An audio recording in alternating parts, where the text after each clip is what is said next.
بسم اللہ الرحمن الرحیم۔ السلام علیکم ورحمۃ اللہ وبرکاتہ۔ آج سبق نمبر 92 ہے اور بے فاسد اور بے باطل کا بیان چل رہا ہے اور اس کا حصہ سوم ہے۔ آج بے فاسد کی چونکہ ہم نے 12 اسباب پڑھ لیے ہیں اس کے فاسد ہونے کے، حرمت تھا، اس میں عدم ملک تھا، عدم قبض تھا، اور اسی طریقے سے ضرر تھا، غرر تھا، اور شرط فاسد تھی، اور اس میں جہالت تھی۔ یہ ساری چیزیں ہم نے پڑھ لی ہیں، اور آج ہم آخر میں یعنی جہالت اجل کو بھی ہم پڑھ لیں گے، اور اس کے بعد پھر ہم آج بے فاسد اور باطل کا حکم بھی بیان کر لیتے ہیں۔ تو عبارت آج کی یہاں سے ہے کہ والبیع الی النیروز والبیع الی النیروز والمہرجان وصوم النصارى وفطر الیہود اذا لم یعرف المتبایعان ذلک فاسد۔ والبیع مبتدا ہے اور الی النیروز آگے سارے معطف معطوف مل کر یہ اس کے ساتھ متعلق ہیں، اور فاسد آگے خبر ہے۔ اذا لم یعرف المتبایعان یہ سمجھ لیں کہ درمیان میں اذا اپنے لم یعرف المتبایعان اس کا شرط ہے، اور سارا جملہ ماقبل اس کی جزا ہے کہ نیروز کے دن کے ساتھ بے کو معلق کرنا، اور مہرجان کے ساتھ یا نصارہ یعنی عیسائیوں کے روزہ رکھنے کے دن کے ساتھ، یا یہودیوں کے فطر یعنی افطار کرنے کے دن کے ساتھ، بشرطے کہ بائع مشتری میں سے کوئی ایک اس کو ان اجل کو، ان مدتوں کو جانتا نہ ہو، تو فاسدن ایسی بے کرنا فاسد ہے۔ صورت مسئلہ سے پہلے آپ نیروز اور مہرجان اس کو سمجھ لیں کہ نیروز اور مہرجان کسے کہتے ہیں۔ نیروز جو ہے یہ 9 روز سے معرب ہے، 9 روز سے، اور اس طریقے سے مہرجان یہ مہرگان سے معرب ہے، اور نوروز جو ہے وہ کہتے ہیں گرمیوں کے پہلے دن کو، اور مہرجان کہتے ہیں سردیوں کے پہلے دن کو۔ اور عیسائیوں کے روزے کو اس لیے سلیکٹ کیا کہ عام طور پہ عیسائیوں کے روزے کی ابتدا کا پتہ نہیں چلتا کہ کب روزے رکھتے ہیں، اور اس کے بعد آگے انتہا کا پتہ ہوتا ہے کہ وہ 50 روزے رکھتے ہیں، اور یہودیوں کے افطار کرنے کے وقت کا پتہ نہیں ہوتا، ان کی ابتدا کا پتہ ہوتا ہے لیکن افطار کا پتہ نہیں ہوتا۔ اس لیے فرماتے ہیں کہ اگر کسی کو ان اجال کا پتہ نہیں ہے، اور بائع مشتری میں سے کوئی ایک سمن کو ان اجال کے ساتھ معلق کر لیتا ہے کہ سمن میں آپ کو نوروز میں دوں گا، یعنی عید یعنی ہم گرمیوں کے پہلے دن میں آپ کو دے دیں گے، یا سردیوں کے پہلے دن میں، یا جس دن عیسائی روزہ رکھتے ہیں، یا جس دن یہودی افطار کرتے ہیں اس دن میں آپ کو پیسے دے دوں گا، مطلب پیسوں کو یعنی سمن کو معلق کر دیتا ہے اس دن کے ساتھ، یا بے کو کہہ دیتا ہے کہ بھئی بے تو ہماری ڈن ہو چکی ہے، مبیع میں آپ کو اس دن حوالے کروں گا جس دن سردیوں کا پہلا دن ہوگا یا گرمیوں کا پہلا دن ہوگا۔ تو کچھ بھی چیز معلق کی جائے بے میں تو اس طریقے سے کرنے سے بے فاسد ہو جائے گی۔ کب؟ جب ان دنوں کی تعین کا بائع مشتری میں سے کسی کو پتہ نہیں ہے، تو ظاہر ہے کہ پھر جھگڑا ہے نا۔ اب جو ہی گرمیاں شروع ہوں گی تو بائع کہے گا بھئی گرمی شروع ابھی تک نہیں ہوئی، مشتری کہتا بھئی شروع ہو گئی ہیں، تو آپس میں جھگڑا ہو جائے گا نا کہ بھئی بائع کہے گا بھئی میرے پیسے دے دو کیونکہ آج گرمیوں کا پہلا دن ہے، مشتری کہے گا نہیں بھئی میرے کیلنڈر کے مطابق تو نہیں ہے۔ تو اس طریقے سے کر کے پھر آپس میں جھگڑے کی کوئی کیفیت ہو سکتی ہے۔ تو شریعت ایسی نہیں چلتی کہ مجہول اجل لگائی جائے اور جس کا پتہ نہ ہو۔ ہاں اگر پتہ ہے کہ بھئی باقی وہ ایک ڈن ہے کہ یہ تاریخ ہوتی ہے، اور اس تاریخ کے ساتھ ساتھ تاریخ بھی طے ہو جاتی ہے، تو پھر تو بے درست ہے۔ اس طریقے سے آگے کچھ مجہول اجلوں کی ایک اور مثال ہے کہ ولا یجوز البیع الی الحصاد۔ اسی طریقے سے بے کرنا حصاد یعنی کھیتی کو کاٹنے کے دنوں کے ساتھ، کہ جس دن کھیتی لوگ کاٹیں گے نا اس دن ہم بے کریں گے، یا اس دن میں آپ کو پیسے دوں گا، یا اس دن میں آپ کو مبیع دوں گا، اس طرح کی کوئی شرط لگا دی۔ والدیاس، یا جو دیاس کہتے ہیں کہ وہ تھریشنگ جسے ہم کہہ سکتے ہیں، جدید اس کا طریقہ ہے، یعنی وہ غلے کے اوپر پہلے جانوروں کو پھیرایا جاتا تھا تاکہ دانہ ایک طرف ہو جائے اور بھوسا دوسری طرف ہو جائے، اور جو بھوسا ہے وہ الگ ہو جائے، تو اس کو دیاس کہتے ہیں، اور اصل میں یہ دواس سے ہے، دواس، اور جدید اس کی شکل تھریشنگ ہے۔ تو یہ جس دن لوگ کریں گے اس دن میں آپ کو پیسے دے دوں گا، یا اس دن بے کریں گے، کچھ بھی معلق کر دیا بے کے اندر اس اجل کے ساتھ۔ والقطاف، قطاف کا معنی ہوتا ہے توڑنا، یعنی انگوروں کو اتارنے کا جو وقت ہوتا ہے اس دن، جس وقت لوگ اتاریں گے ہم بے کریں گے۔ وقدوم الحاج، یا حاجیوں کے واپس آنے کے دن کے ساتھ معلق کر دیتا ہے بے کو، تو یہ درست بھی نہیں ہے، کیونکہ اس لیے کہ ہو سکتا ہے نا کہ تھریشنگ کچھ لوگ پہلے کریں کچھ بعد میں کریں، یا کھیتی کچھ لوگ پہلے کاٹیں کچھ بعد میں کاٹیں، یا حاجی کا کچھ کھیپ پہلے آئے کچھ بعد میں آئے۔ اب مشتری مثال کے طور پر اگر وہ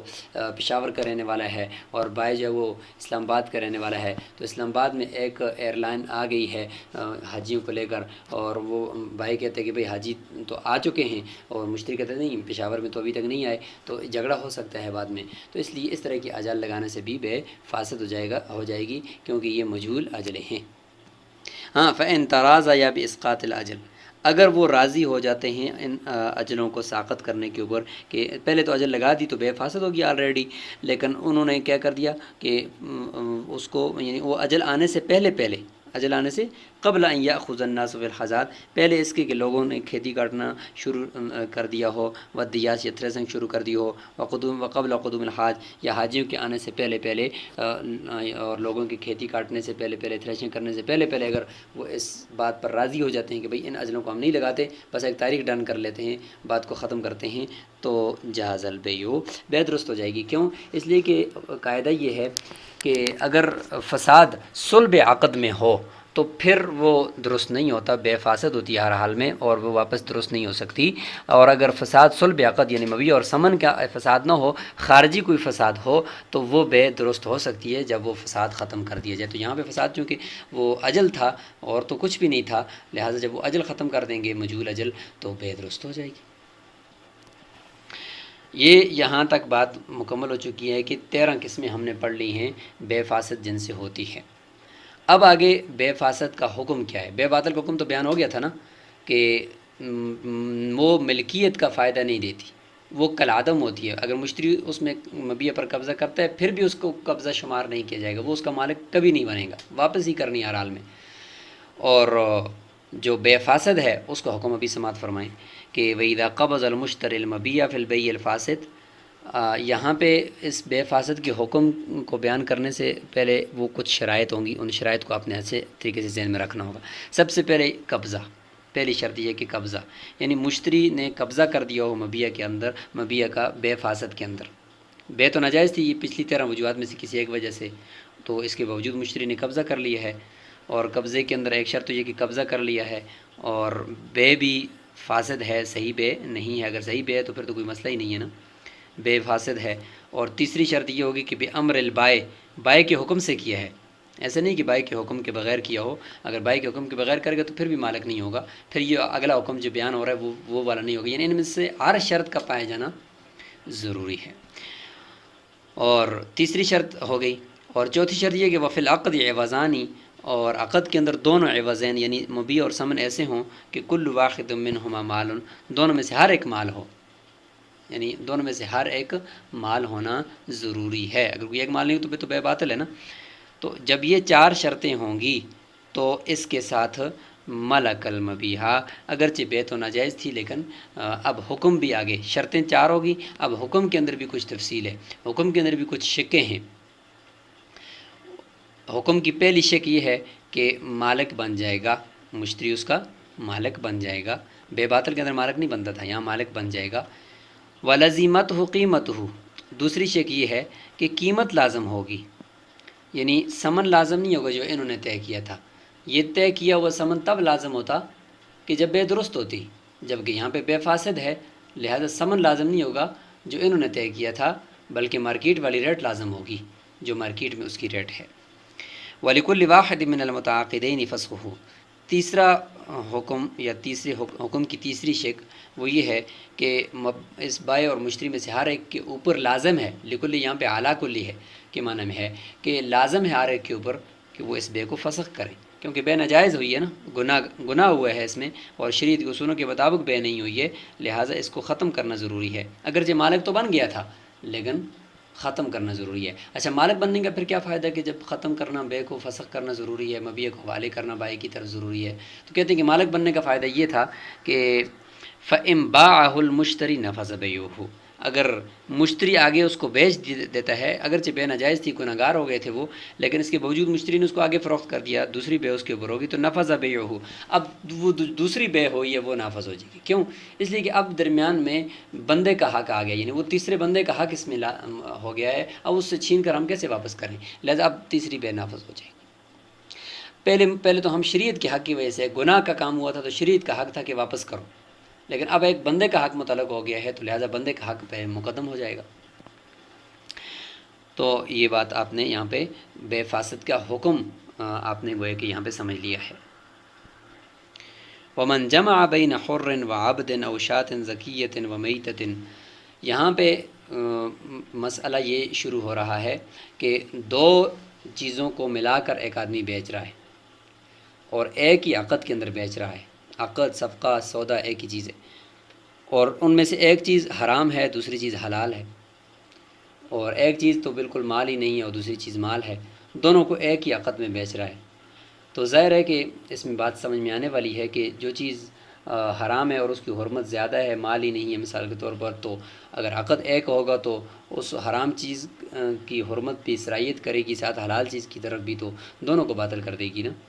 لہٰذا ایک ہی عقد کے اندر ایک چیز ٹھیک ہے دوسری درست ہے، تو ایسا نہیں کر سکتے کہ حلال کے اندر بے درست ہو جائے اور حرام کے اندر بے ناجائز ہو جائے، کیونکہ عقد ایک ہے۔ تو یہ چیز سمجھ میں یعنی آرام سے آنے والی ہے۔ اب یہاں پہ ہم ایک قاعدہ پڑھیں گے تو اس قاعدے سے ایک بات جو ہے وہ واضح ہو جائے گی، پھر اس کے بعد آگے ہم چلتے ہیں۔ قاعدہ یا ضابطہ یہ ہے کہ اگر کوئی شخص حلال اور حرام چیزوں کو ملا کر بیچتا ہے تو دیکھا جائے گا کہ اگر فساد قوی ہو، اگر فساد کیا ہو؟ قوی ہو، یعنی حرام چیز اتنی حرام ہے کہ وہ مال ہی نہیں ہے بالکل، تو فساد قوی ہو گیا نا۔ اور دوسری شرط یہ کہ صفقہ بھی ایک ہو، فساد بھی قوی ہے، صفقہ بھی ایک ہے، یعنی عقد بھی ایک ہے، ایک ہی جملے کے اندر وہ دونوں چیزوں کو بیچ رہے، گویا کہ حلال چیز کو بیچنا شرط ہے کہ حرام چیز کو بھی ساتھ وہ ملا کر بیچے گا، کہ یعنی حلال چیز کو تب دوں گا ساتھ ساتھ یہ حرام بھی آپ لوگے، تو اس طرح کر رہا ہے۔ صفقہ بھی ایک ہے، فساد بھی قوی ہے، تو کہتے ہیں کہ تو حرام چیز جو ہے اس کا فساد حلال چیز کی طرف بھی سرایت کر جائے گا۔ اور اگر اس کے برعکس ہے کہ ان میں سے کوئی ایک شرط نہیں پائی جا رہی، مثلا فساد قوی نہیں ہے، مطلب چیز اتنی حرام نہیں ہے، حرمت میں اس کی اندر کمی آ رہی ہے، یا کسی دین میں مال ہے، یا یہ ہے کہ صفقہ ایک نہیں ہے، صفقہ الگ الگ ہو گیا ہے، دو عقد کی طرح ہو گیا ہے، تو پھر جو ہے وہ ان دونوں میں سے کوئی ایک شرط بھی ہے تو کہتے ہیں کہ پھر فساد اتنا قوی تو نہیں ہے، لہٰذا حرام چیز کا فساد حلال کی طرف سرایت نہیں کرے گا۔ اب اس قاعدے کو دیکھتے ہوئے، اس ضابطے کو دیکھتے ہوئے آپ مسئلے کو سمجھیں، انتہائی آسان ہو گیا ہے۔ یہ بات بھی ساتھ ساتھ دیکھ لیں کہ صفقہ ہم نے کہا کہ الگ الگ ہو جائے تو بے درست ہو جائے گی، تو صفقہ الگ کب ہوتا ہے؟ یہ اہم بات ہے، یہ آگے باب الصرف کے اندر بھی، کتاب الصرف میں بھی ہمیں وہاں پہ اس کا سامنا کرنا ہوگا۔ اس قاعدے کو ابھی یاد رکھیں گے تو میں وہاں پہ یہی کہہ دوں گا کہ سبق نمبر 92 میں ہم نے ایک قاعدہ پڑھا تھا، تو آپ کو سمجھ آ جانا چاہیے کہ یہ کون سا قاعدہ تھا۔ قاعدہ یہ ہے کہ امام ابو حنیفہ رحمہ اللہ کے نزدیک صفقہ الگ تب ہوتا ہے کہ جب ثمن کی تفصیل بھی کی جائے اور ساتھ ساتھ بے کا لفظ مکرر بولا جائے، بے کے لفظ کا بھی تکرار کیا جائے، یعنی الگ جملہ بولا جائے۔ مثال کے طور پر کوئی آدمی کہتا ہے کہ میں یہ غلام بیچتا ہوں آپ پر 1000 درہم کا، اور یہ آزاد آدمی آپ پر بیچتا ہوں 1000 درہم کا۔ دیکھیں ہر ایک کے لیے بیچنے کا لفظ الگ بولنا ہے، ثمن کی تفصیل الگ کرنی ہے، تو سمجھ جائیں کہ یہ صفقہ الگ ہو گیا ہے۔ اور اگر بیچنے کا لفظ الگ نہیں کیا اور صرف ثمن کی تفصیل کی ہے، الگ الگ بیچنے کا جملہ نہیں بولا، ایک ہی جملے میں اس نے ثمن کی تفصیل بیان کر دی کہ میں یہ غلام اور آزاد آپ پر بیچ رہا ہوں، غلام اتنے کا آزاد اتنے کا، تو امام صاحب فرماتے ہیں کہ صفقے الگ نہیں ہوئے، یہ صفقہ ایک ہے، کیونکہ ثمن کی تفصیل اس نے کی ہے لیکن ساتھ ساتھ اس نے جملہ الگ نہیں بولا۔ صاحبین کے نزدیک بس ثمن کی تفصیل کر دی تو صفقے الگ ہو جاتے ہیں، اب مزید نیا جملہ بولنے کی ضرورت نہیں ہے۔ اب ان دو قاعدوں کو دیکھنے کے ساتھ، یاد کرنے کے ساتھ، آپ کو ابھی دوسرا مسئلہ اور پہلا مسئلہ، یہ دونوں جڑواں مسئلے سمجھنا آسان ہو جائیں گے۔ پہلا مسئلہ تو یہ ہے کہ بین من جمع بین حر و عبد، کوئی آدمی آزاد اور غلام کو ملا کر بیچ رہا ہے، یا بین شاۃ زکیۃ، حلال بکری ذبح کی ہوئی، و میتۃ، اور مردار بکری، ان دونوں کو ملا کر بیچ رہا ہے۔ تو آپ کو پتہ ہے کہ مردار بکری اور دوسری طرف سے غلام، یہ تو مال ہی نہیں ہے، مردار اور غلام یہ تو مال ہی نہیں ہے، تو حرام کے اندر شدت ہے، لہذا حرام قوی ہے، فساد قوی ہے۔ تو اور دوسرا ہے کہ صفقہ بھی امام صاحب فرماتے ہیں کہ یہاں پہ جمع کا لفظ بتا رہا ہے کہ وہ ایک ہی لفظ میں جمع کر رہا ہے، لہٰذا بطل البیع فیہما، لہٰذا دونوں کے اندر بے باطل ہو جائے گی۔ صاحبین فرمائیں گے کہ اگر اس نے ثمن کی تفصیل کر دی ہے تو غلام میں بے درست ہو جائے گی، اور حلال بکری میں درست ہو جائے گی، مردار بکری میں اور آزاد میں بے فاسد ہو جائے گی، کیونکہ صفقے الگ الگ ہوں گے۔ امام صاحب فرمائیں گے کہ صفقے الگ الگ تب ہوں گے جب دونوں کے لیے الگ الگ جملے بولے۔ ومن جمع بین عبد و مدبر، اور دوسری بات اوپر قاعدے میں بھی آپ نے سمجھ لی کہ فساد اتنا قوی ہے کہ وہ سرایت کر جائے گا دوسری کی طرف، اور یہاں پہ دیکھیں کہ غلام کو اور مدبر کو جمع کر رہا ہے۔ مدبر یعنی آدھا آزاد ہوا ہے، آزادی کے اندر اس کے اندر جہت آ گئی ہے کہ مولا کے مرنے کے بعد اس نے آزاد ہونا ہے، کہ مولا نے اس کو کہا ہے کہ میرے مرنے کے بعد تم آزاد ہو، اور